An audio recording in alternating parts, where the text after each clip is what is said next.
Negative வந்து பாசிட்டிவான என் ஃப்ரெண்டோட எக்ஸ்பீரியன்ஸை தான் நான் ஷேர் பண்ணிக்க போகிறேன். ஸோ அவங்களுக்கு வந்து இது செகண்ட் பேபி தான். நெகட்டிவ்னு வந்திருக்கு. ஆனா வாமிட் எடுத்திருக்காங்க. அவங்களுக்கு இர்ரெகுலர் பீரியட்ஸ் தான். வாமிட் எடுத்து கன்டினியூஸா அவங்க டேப்லெட்டும் போட்டிருக்காங்க வெளியில வாங்கி. ஏதோ ஃபுட் பாய்சன் ஆயிடுச்சுன்னு சொல்லிட்டு டேப்லெட் வாங்கி போட்டிருக்காங்க. அப்பயுமே நிற்கல. ஆனால் ஆட்டோவில் போகிறப்ப அப்புறம் கொஞ்ச நாள் விட்டுட்டு இர்ரெகுலர் பீரியட்ஸ்ன்றதுனால அதை பற்றி அவங்க திங்க் பண்ணலை.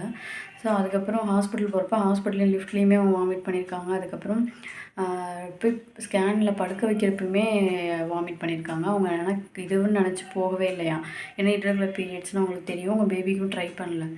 அதுக்கப்புறம் ஹாஸ்பிட்டலில் போய் பார்த்தோன்னே யூரின் டெஸ்ட்டு நெகட்டிவ் தான் வந்துச்சு. UPT test. So kit check பண்ணதில்ல. அதனால தான் நான் வந்து டேப்லெட்டும் வாங்கி போட்டேன்னு சொல்லியிருக்காங்க. அப்புறம் பார்த்தா அவங்க ஸ்கேன் பண்ணி பார்த்துருக்காங்க. நீ வாமிட் எடுத்ததுலேயே நான் கண்டுபிடிச்சிட்டேன் அப்படின்னு சொல்லிட்டு டாக்டரும் சொல்லியிருக்காங்க.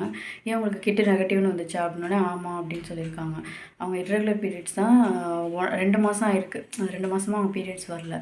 ஸோ அவங்க கன்சீவாக இருக்கிறதும் தெரியல. ஏன்னா எப்போதும் போல் அப்படின்னு விட்டுட்டாங்க.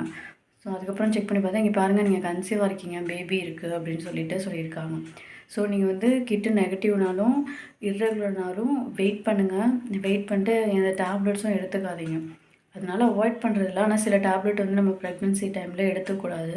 ஸோ நீங்கள் ப்ரெக்னென்சி ட்ரை பண்ணுற டைம்லேயும் அதெல்லாம் யூஸ் பண்ணாமல் இருங்க. அதுக்கப்புறம் நீங்கள் செக் பண்ணி பாருங்கள். ஏன்னா அவங்க இர்ரெகுலர்ன்றதுனால கிட்லேயும் நெகட்டிவ் காமிச்சிருக்கு. ஆனால் ஹாஸ்பிட்டலில் போய் பார்த்தா அதில் பாசிட்டிவாக இருக்குது. ஸோ கொஞ்சம் நாள் கழித்து கூட ட்ரை பண்ணி பாருங்கள். வெயிட் பண்ணுங்கள். எந்த டேப்லெட்ஸும் யூஸ் பண்ணாதீங்க.